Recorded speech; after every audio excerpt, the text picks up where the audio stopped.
시청자 여러분 안녕하십니까? 5월 27일 화요일 KBC 뉴스와이드 시작합니다.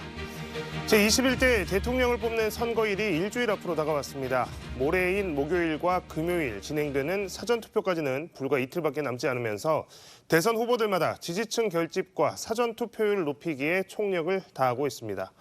오늘은 더불어민주당 박균택 국회의원과 함께 막바지로 접어들며 더욱 격해지고 있는 대선 상황 짚어보도록 하겠습니다. 의원님 안녕하십니까? 예, 안녕하십니까? 박균택입니다.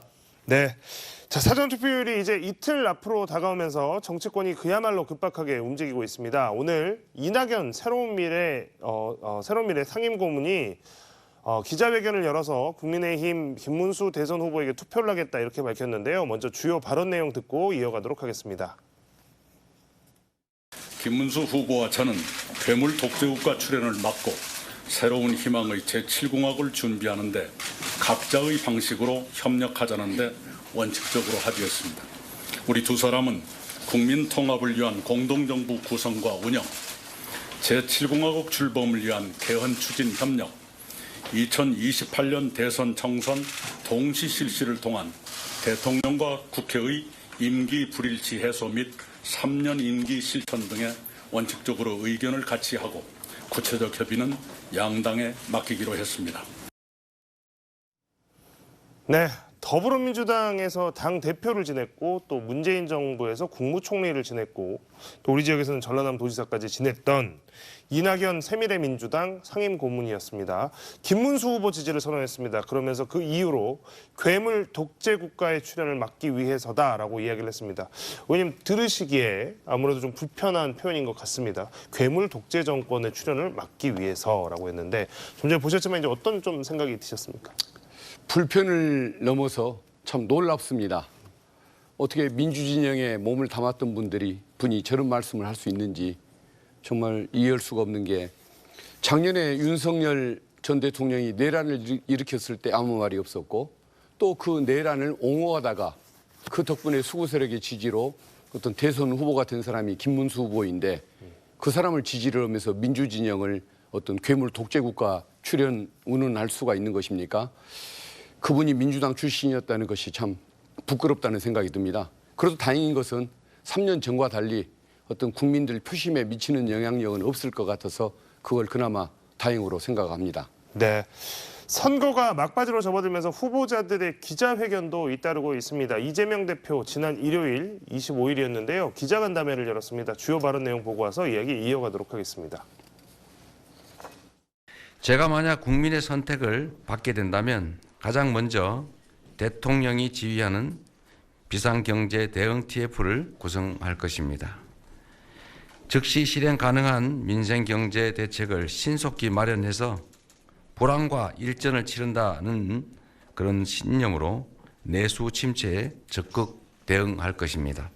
대한민국 체제와 국민 생명을 위협한 내란 세력의 죄는 단호하게 벌하되 특정인을 겨냥해 관역으로 삼는 정치 보복은 결단코 없을 것입니다. 국민이 잘 살고 경제가 성장하는 진짜 대한민국을 만드는 것이 그들을 이기는 길이라고 생각합니다. 네, 이재명 후보가 당선이 된다고 하면 국정 최우선 과제는 민생 경제 회복이다라는 점을 강조했습니다. 대통령이 직접 지휘하는 태스크포스 팀도 운영을 하겠다 이렇게 이야기를 했는데요. 여러 방안들이 좀 나왔습니다만 어쨌든 경제의 방점이 찍힌 것만은 명확해 보입니다. 어떻게 보셨습니까?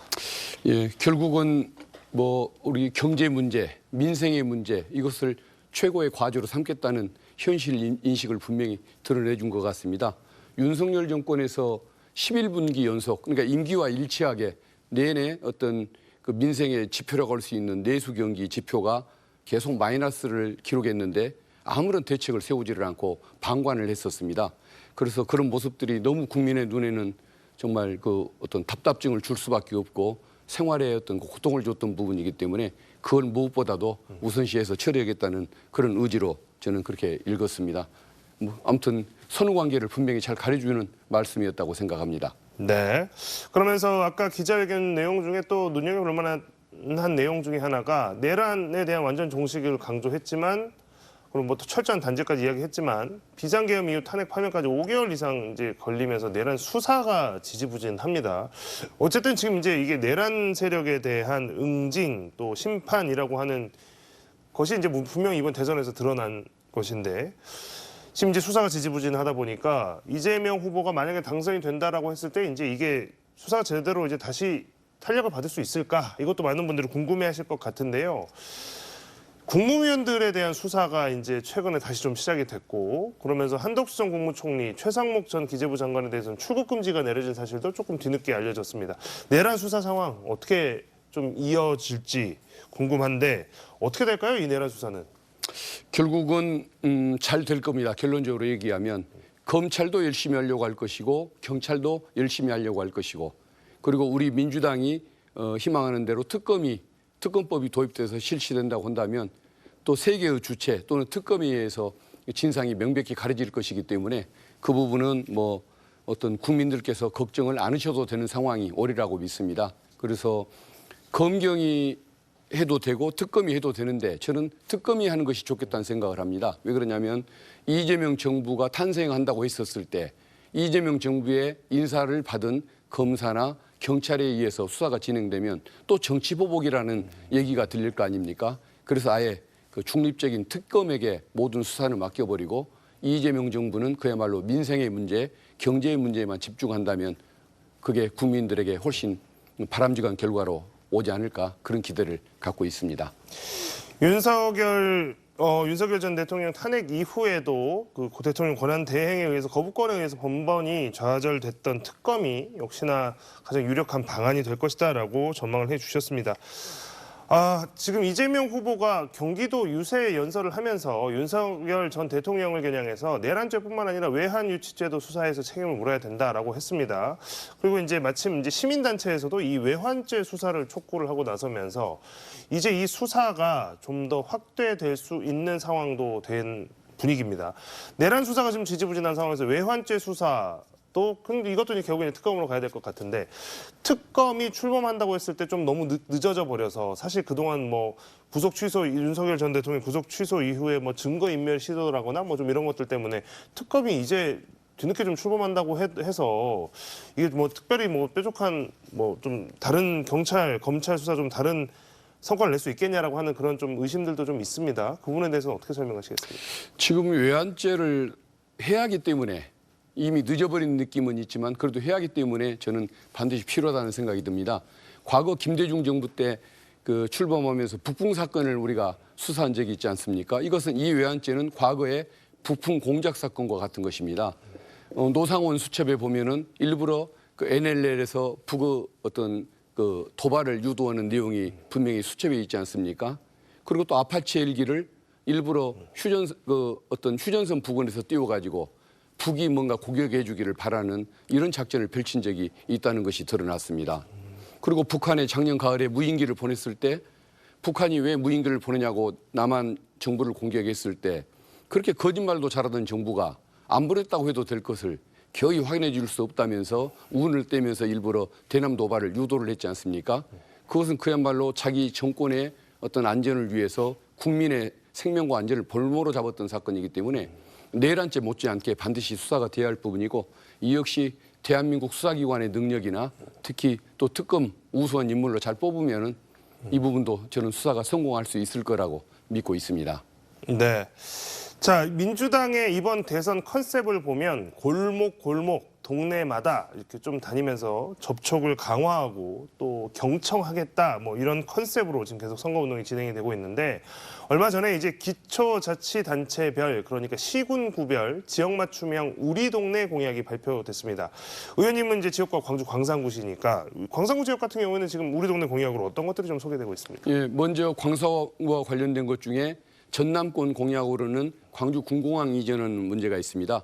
그리고 또 광주의 공약으로는 AI 선도도시로 또 광주를 돕겠다는 것인데 그중에 자율주행차 부분을 어떤 3도 그 빅그린 산단 이쪽에 그것을 유치를 하고 미래차 국가산단에 그 도입을 하겠다는 그 계획이 포함되어 있습니다. 그리고 광산구만의 계획에 의할 때 그 송정역과 또 그 선운지구 그리고 사암로, 수안역을 연결하는 지하철 2호선을 확장하겠다. 그리고 광주역, 송정역 간 철도를 지하화해서 그 지상을 공원화하겠다. 이런 좋은 내용들이 많이 들어가 있습니다. 네. 경제사회 분야 TV 토론회에 이어서 잠시 후에 저녁 8시부터입니다. 마지막으로 3차 TV 토론회가 정치 분야를 주제로 열립니다. 지금 뭐 경제 분야, 사회 분야, 뭐 앞선 TV 토론회가 많은 관심을 끌었습니다. 뭐 서로 각 후보 캠프마다 우리가 잘했다라고 이야기는 하고 있습니다만 뭐 판단은 보시는 유권자분들께서 하실 텐데요. 자, 이번 3차 정치 분야입니다. 정치 분야 TV 토론회 관전 포인트를 꼽는다면 어떤 부분을 관전 포인트로 꼽으시겠습니까? 견해에 관한 얘기라든가 선거에 관한 얘기, 또 외교 안보 정책에 관한 얘기들 하나하나가 어떤 나라의 운명과 관련되고 또 어떤 국민의 인권과 관련된 매우 중요한 주제들이기 때문에 사실은 그런 것들 자체가 주요한 포인트가 돼야 하는데 그런 것들에 대해서 언론적인 합의는 있겠습니다마는 오히려 국민의 관심을 끌거나 눈살을 찌푸리게 하는 내용들이 오히려 주된 포인트가 되지 않을까.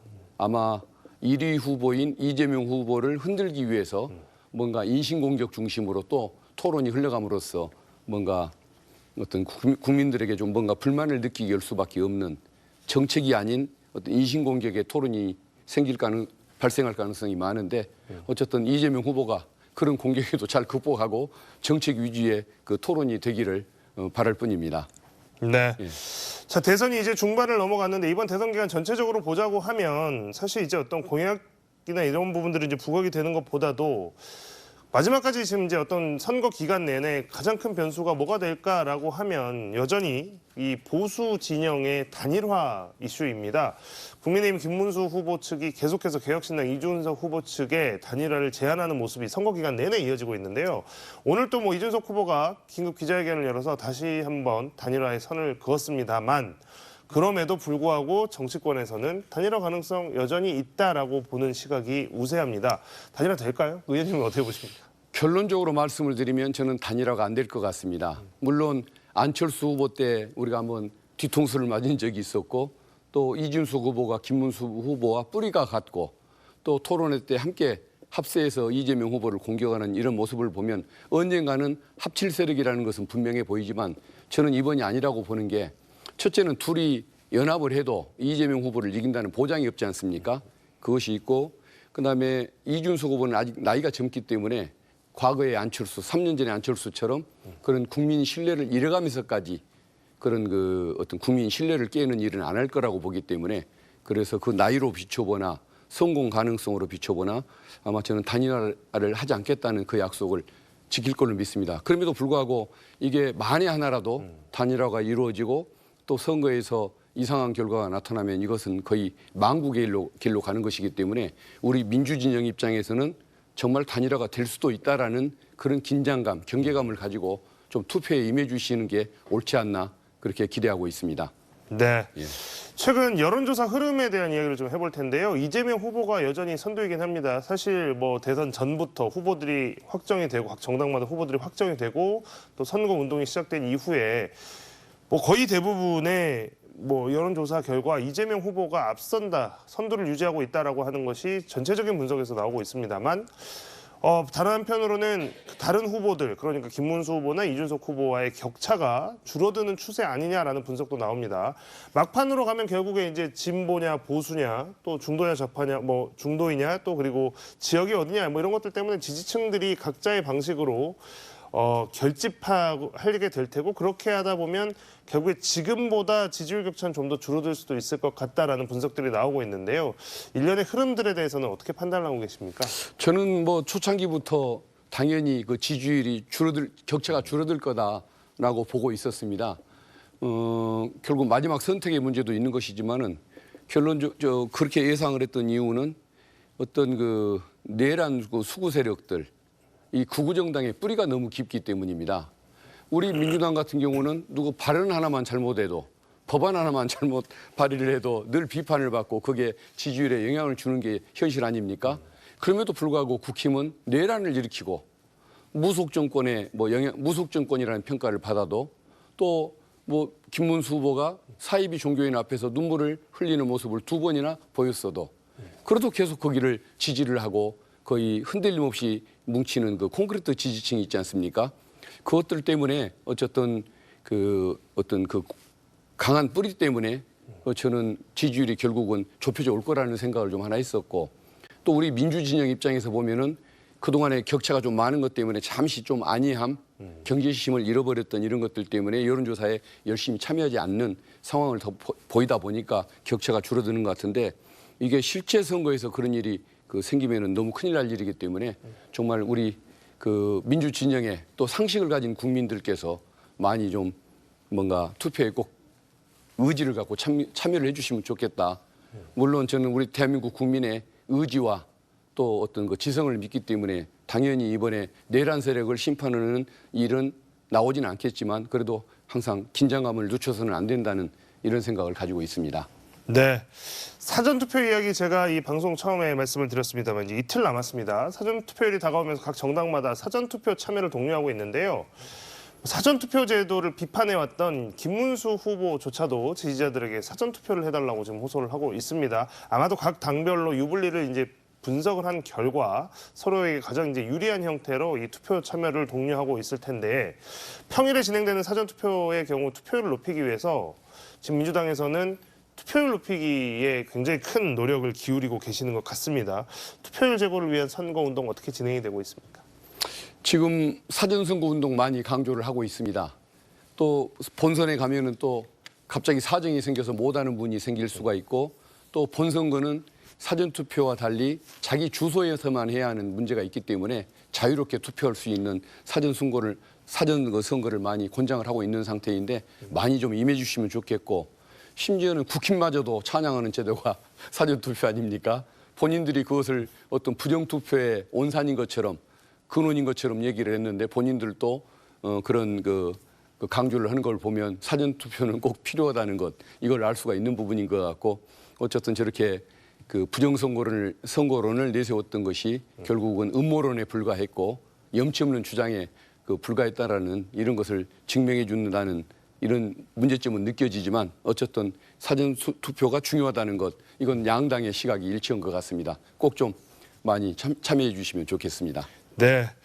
자, 어제 열렸던 전국 법관 대표회의 이야기를 좀 해볼 텐데요. 이 대법원이 대선을 앞두고 이재명 후보의 선거법 위반 혐의 사건을 속전속결로 파기환송한 것과 관련해서 법원 안팎에서 비판이 쏟아졌고, 이제 긴급 소집된 회의가 바로 어제 열렸던 전국 법관 대표회의였습니다. 싱겁게 끝났습니다. 정작 금방 몇 시간 되지 않아서 끝났고, 정작 입장 채택 없이 대선 이후에 논의를 하자.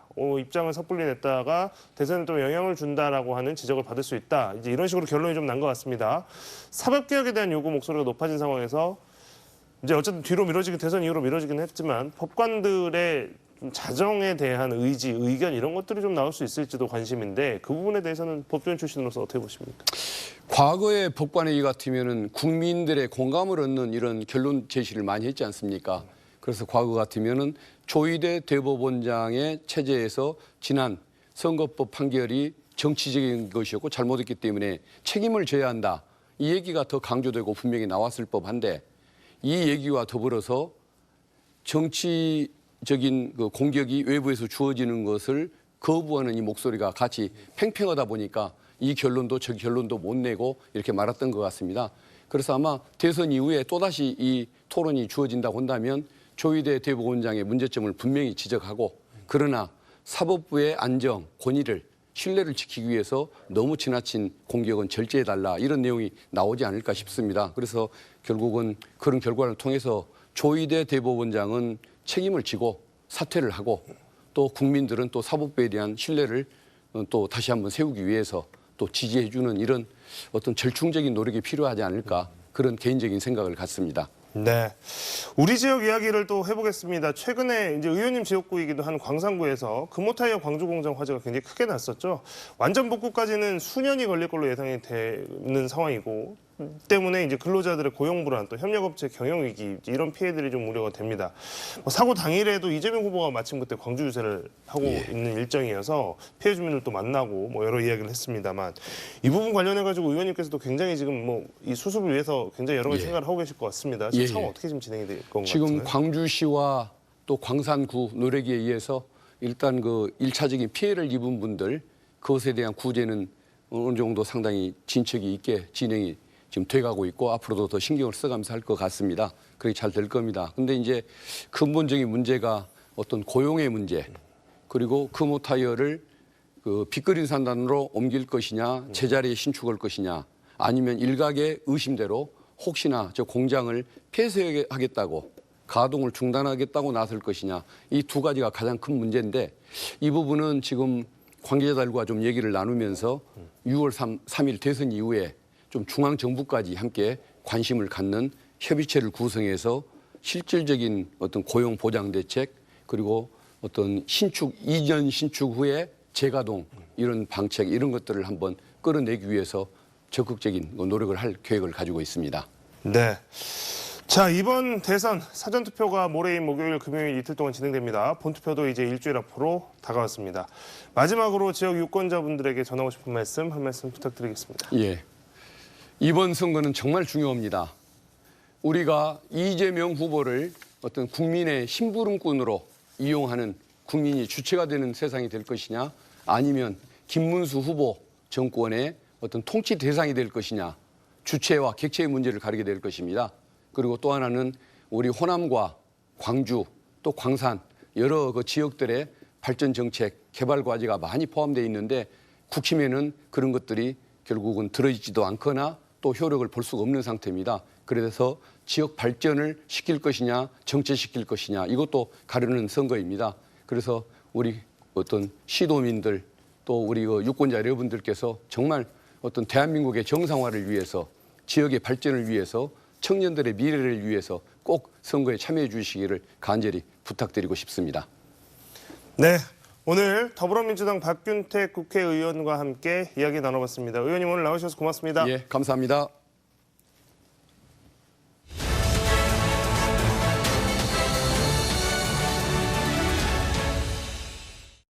서울광역방송센터입니다.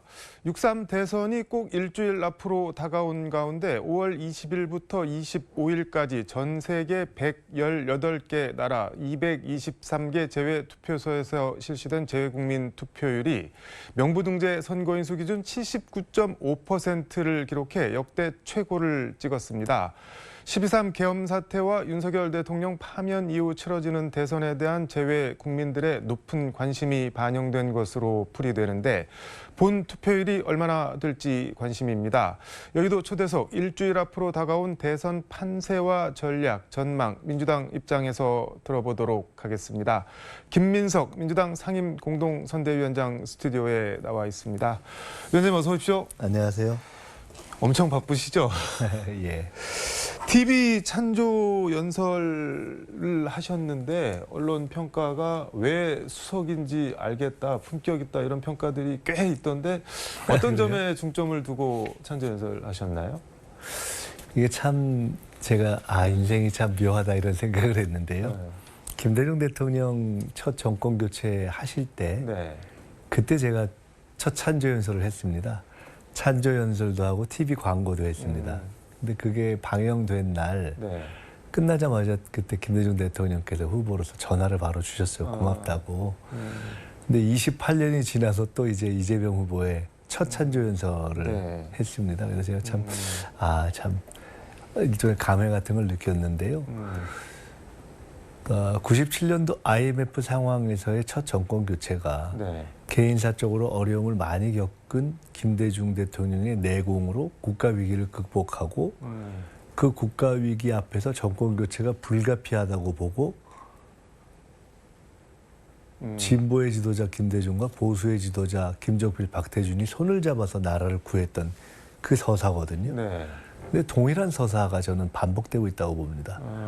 제2의 IMF 위기와 같은 어려운 국가 시기에 내공을 개인적 고통을 통해서 축적한 이재명 후보가 당선을 통해서 네. 국가의 위기를 극복해 가야 하는데 국민의 에너지를 모아야 되기 때문에 다양한 보수의 세력들이 최근에 결합을 해가고 있지 않습니까?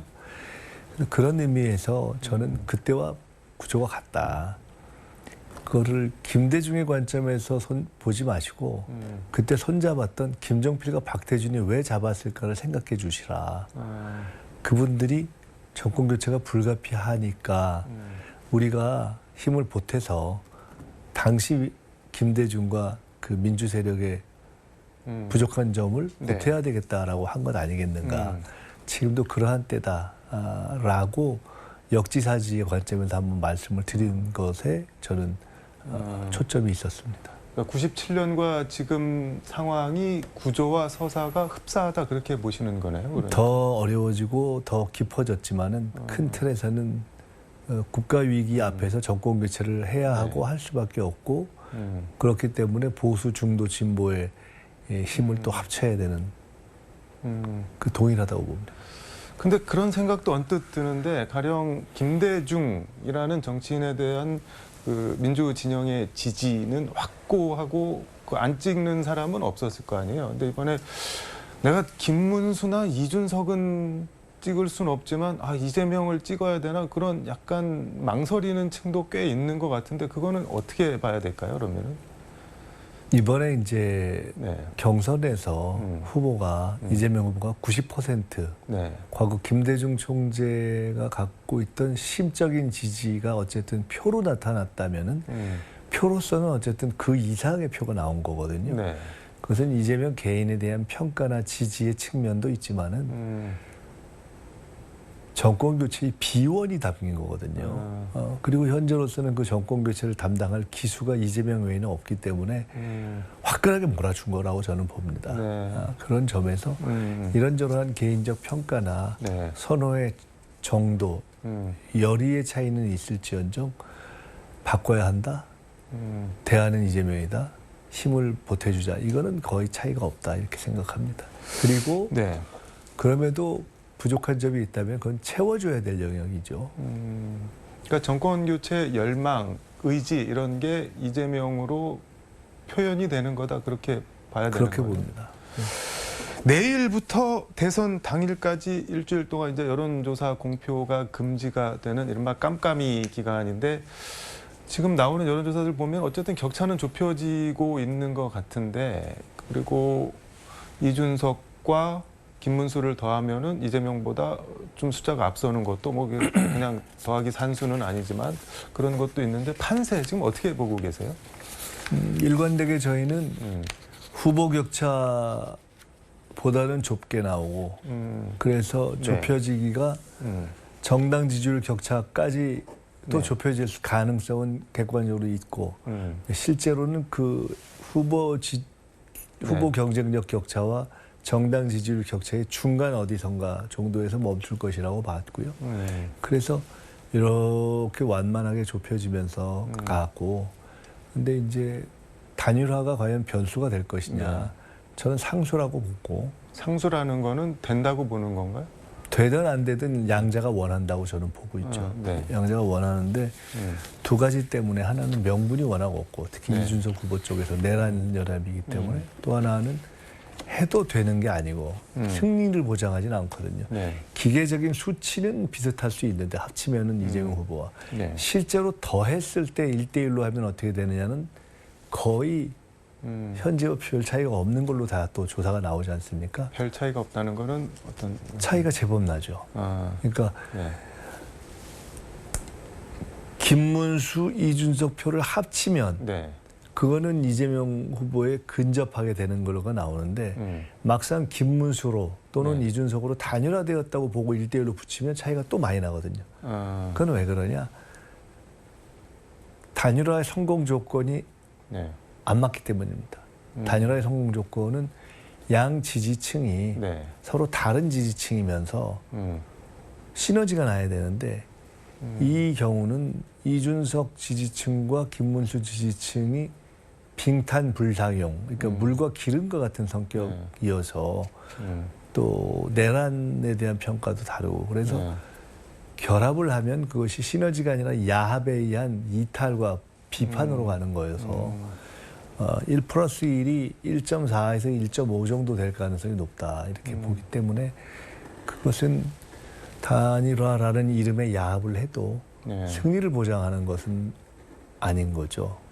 그것 때문에 그 또한 이제 막판 네. 상수로 추구되겠으나 판을 뒤집지는 못할 것이다 이렇게 본다는 말씀입니다.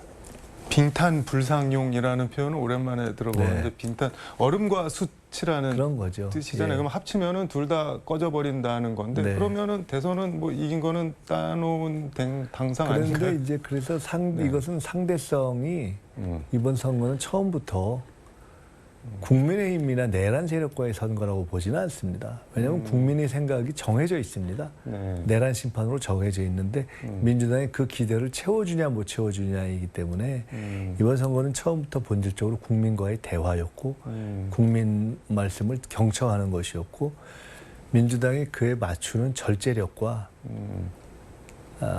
준비를 갖추고 있느냐 실수를 안 하느냐 이 대목이었다고 봅니다. 그래서 저희가 네. 실수하지 않고 간절한 마음으로 가는 것이 중요하고 저희들이 조금 방심하거나 다 된 것처럼 행동하면 국민들께서 아유 저기서 텄네 하고 투표를 안 해버리시면 끝나는 거거든요. 그래서 실제로 지금 상황은 현재의 지표로 볼 때 네. 승세가 뒤바뀔 일은 없다고 보지만은 승패가 뒤바뀔 일 없다고 보지만은 저희가 방심해도 빠질 수 있는 것이고 네. 국민 여러분들께서 방심하셔도 승리 못할 수 있기 때문에 이거는 기필코 반드시 기어이 투표장에 나가주셔야 된다. 현재 마음을 그대로 가지시고. 지금 말씀하신 투표를 안 하면은 어떻게 될지 모른다고 했는데 지금 국민의힘이나 이런 김문수 후보의 전략 스탠스 같은 거 보면은 엄청나게 네거티브 파상 공세를 해서 네. 아유 다들 꼴 보기 싫다 안 가고 말란다 그러고 원래 본인들 이제 지지층은 선거에서 결정- 질 때 좋은 방법 중에 하나가 네거티브죠. 이쪽 저쪽에서 다 에이 하고 염증을 나게 해서 네. 기본 마지막까지 악착 같은 군사들을 가지고 있는 선거를 치르는 건데요. 네. 그래서 사실은 말도 안 되는 네거티브를 계속 하는 거죠. 먹히고 있는 거 아닌가요 혹시 일정 부분? 일정하게 먹히겠죠. 네거티브라는 게 원래 네. 이게 듣다가 아이고 귀 베리네 이러면서 자꾸 이게 네, 익숙해지는 게 네거티브 아닙니까? 네. 그러니까 그걸 또 알고 자기들도 입 더러워지는 거 알면서도 하면서 입에 익숙해지는 것이 네거티브여서 그리고 그거 외에는 또 다른 마땅한 기대가 없지 않습니까? 딱히 대응을 할 필요는 없는 건가요 그러면? 큰 틀에서 보면은 네. 저희들이 이 큰 흐름을 잃지 않도록 하고 너무 말이 안 되는 것들에 대해서는 딱딱딱 잘라줘야죠. 예. 지금 김문수 후보 부인 설난영 씨 같은 경우는 이재명 후보 부인 김혜경 씨를 아주 집요하게 물고 들어주고 SNL 코미디 같은 데 나와서도 막 희화화하고 어떻게든 불러내려고 하는 것 같습니다. 김혜경 씨를. 이건 어떻게 대응을 해야 되는 건가요? 그냥 뭐 보통 그런 것들을 이렇게 하는 분들은 스스로 자기 수준을 결정하는 것이어서 뭐 그 국민 여러분께서 판단하실 거라고 봅니다. 대통령이 네. 정치하는 거지 뭐 부인들이 하는 것도 아닌데 이미 김건희 씨가 할 만큼 했고 더 이상 보고 싶지도 않고 뭐 그 판에 가서 또 저런 식으로 하는 것에 우리가 일일이 대응할 필요가 있는가 싶습니다. 보수 쪽에서는 단일화 안 한다는 이준석 후보에 대해서 계속 배신자 프레임이랑 이재명 극혐했죠. 집권 도우미 이런 프레임을 씌우려고 하는 것 같은데 이것도 좀 먹히는 측면이 있을까요? 어떨까요? 결과적으로 맨 마지막에 이제 실제 야합이 이루어지지 않고 끝나면은 이제 그것 때문에 이준석 후보도 처음부터 단일화라는 이름의 야합을 네. 명분이 없다고 생각하면서 또 계속 고민했을 겁니다. 지금도 고민하고 있고 왜냐하면 이후를 생각해야 네. 되기 때문에 이후에 이제 또 대통령 후보를 나가봐야 되기 때문에 그런데 이제 이렇게 되면은 그 상대방에서는 네. 저 사람 때문에 졌다고 꼭 그것도 아니고 자기들이 잘못해서 져놓고 또 합쳐봤자 이기지도 못하는데 네. 그렇게 핑계를 댈 거 아니겠어요? 근데 그것이 갑갑할 텐데 네. 그리고 이제 다른 상대들이 결국 당권 싸움으로 들어갔잖아요. 국민의힘은 당권 주자들이 뭐 안철수, 한동훈, 뭐 네. 김문수, 뭐 권성동 이런 네. 분들이 다 이런 과정을 하면서 자연스럽게 이준석 밖에 장외로 나간 이준석을 그냥 그 기회에 또 완전하게 아웃시키는 효과를 노리고 있는 것이어서 그런 암투가 진행되는 측면이라고 봅니다. 오늘 저녁 이제 마지막 3차 정치 분야 TV 토론이 열리는데 조금 있으면은 근데 이재명 하면은 사이다인데 1, 2차 토론에서는 좀 약간 답답하다 왜 이렇게 끌려다니냐 좀 시원하게 하라 뭐 이런 지적이나 욕구도 있는 것 같습니다. 지지자들 사이에서 그건 어떻게 보세요? 충분히 그럴 수 있는 대목이 있었고요. 사실은 근데 TV 토론은 현장에서 이기고 결과에서 나중에 지는 경우가 제법 있습니다. 현장에서 막 공방을 벌여서 막 신나게 이긴 것 같은데 가령 저 사람 어때 저렇게 XX가 없어 이렇게 나중에 지나가는 경우가 있거든요. 그런 등등에서 보면은 어쨌든 앞서가는 후보가 어떤 태도를 취하느냐에 대해서 큰 국민적 정서는 너무 공격적인 것보다는 그래도 조금 더 포용적이기를 바라는 면이 조금은 더 있다고 봅니다. 비등비등합니다. 근데 이제 그렇다 하더라도 틀린 말을 하고 하면은 딱 지적을 하고 또 기득권 질서에 대해서는 사이다 발언을 하고 하는 것을 바라는 것이 당연하고 또 그건 할 수 있고 또 해야 한다고 봅니다. 그래서 그런 부분에 있어서 한 번 더 반격하고 한 번 더 공격하고 싶은 것을 절제하는 그런 어떤 태도는 유지를 하면서 그렇지만 명백하게 잘못된 가짜 뉴스나 국민의 눈에서 볼 때 너무 바르지 않은 말을 상대가 하면 지적하는 이런 것을 좋아하는 쪽으로 가지 않겠나 싶고요. 많은 그런 아쉬움의 지적이 있는데 이런 걸 해보면 어떤 경우는 좀 세게 하면 왜 세게 했냐고 그러고 좀 살살하면 왜 살살했냐고 그러기 참 어렵습니다. 조국혁신당 대표 부인 정경심 전 교수가 페이스북 프로필 사진을 더 일찍 다시 만날 조국 이런 포스터를 올렸는데 일찍이 그 숫자 1 해갖고 1번 찍으면은 조국 일찍 만난다 뭐 그런 중첩된 표현을 했는데 특별 사면 얘기를 뭐 이렇게 한 거 아니냐 하는 얘기가 많은데 그거 어떻게 보셨나요? 워낙 상상력들이 풍부하시니까 저도 지금 처음 그 말씀 들었는데 저는 뭐 그렇게 생각해 본 적은 없는데 뭐 보기에 따른 문제 아닌가 싶습니다. 특별사면 이런 얘기는 지금 말씀하시기 참 조심스러워서 더 묻기도 그렇습니다. 당선도 안 됐는데 무슨 사고나. 예.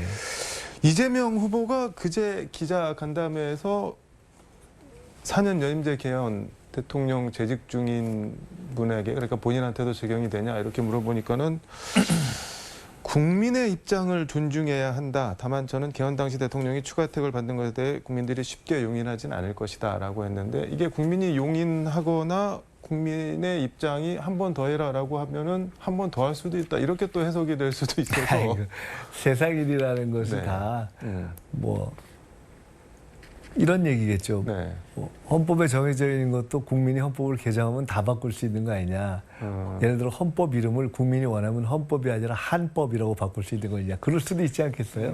뭐 그런 식의 논리가 논리적으로는 가능할 수 있겠으나 실제로는 이론적으로나 현실적으로 타당하겠느냐라고 후보가 그날도 말씀을 하셨고 저도 그렇게 생각합니다. 국민의힘에서는 계속 말꼬리 잡아서 저 봐라 저거 장기 집권하려고 하는 거 아니냐 계속 그렇게 얘기를 하는데 국민의힘에서는 이재명 후보가 거의 당선됐다고 보고 또 원하기만 하면 국민들이 밀어서 계속 연임도 할 수 있다고 그렇게 확신들 하시는가 봅니다. 거꾸로요. 근데 87년 민주화 이후 치러진 역대 대선에서 여론조사 공표 금지 전날까지 그러니까 오늘까지 발표된 여론조사가 공표 금지 기간에서 역전이 된 경우가 이른바 골든 크로스가 일어난 경우는 한 번도 없다고 하는데 그러면 이번 대선도 어쨌든 뭐 몇 퍼센트 차이냐지 이기는 거는 이기는 걸로 봐야 되는 건가요?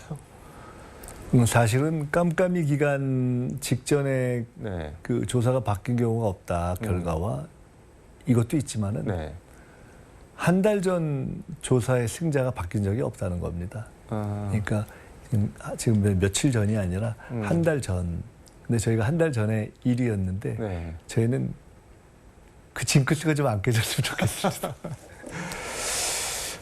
시간이 다 돼서 이제 선거가 일주일 앞으로 다가왔는데 광주, 전남, 호남 유권자들께 당부하시고 싶은 말씀, 강조하고 싶은 말씀. 우리 후보님하고 이런 말씀을 최근에도 몇 번 나눠봤습니다. 네. 혹시 국정을 맡을 기회가 주어지면은 이번에 5.18 갔다 온 전후에도 저도 잠깐 그런 말씀을 나눈 적이 있었는데 진짜 호남의 빚을 갚아야 된다. 민주주의뿐만 아니라 진짜 이제는 나라가 어렵고 경제를 살려야 되는데 그 중에서도 호남의 민주당이 너무나 진 빚이 많다. 정말 뭐 획기적인 변화와 네. 발전이 실질적으로 있을 수 있도록 해야 한다. 근데 그 후보 생각이 확고합니다.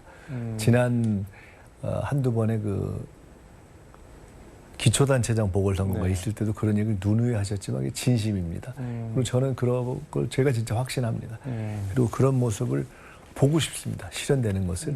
그렇게 할 수 있는 이재명 정부, 국민주권 정부를 만들어주시면 좋겠다는 생각이 들고 그것을 위해서는 정말 반드시 간절히 기어코 기어이 네. 기필코 투표해 주셔야 된다. 예, 그 말씀을 기자 드리고 들어가는 표현은 다 쓰신 것 같은데요.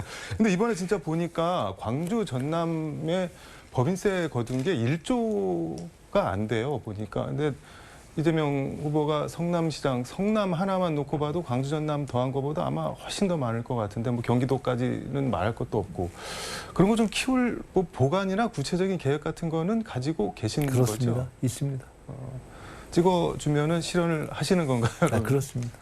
네, 그 성과로 확실하게 보여드릴 겁니다. 원래 되기가 어려운데 되면 일 잘할 것 같은 상황이 있지 않습니까? 이재명 후보가 네. 김대중 대통령도 과정이 참 어려웠지만 성과로 보여드렸지 않습니까? 이재명 후보도 과정이 어렵고 지금까지 참 어렵게 살았지만은 되면은 저는 일은 똑똑똑 소리 나게 잘할 거다 이렇게 봅니다. 알겠습니다. 오늘 말씀 여기까지 듣도록 하겠습니다. 고맙습니다. 감사합니다. 지금까지 서울광역방송센터에서 김민석 민주당 상임공동선대위원장과 함께 전해드렸습니다.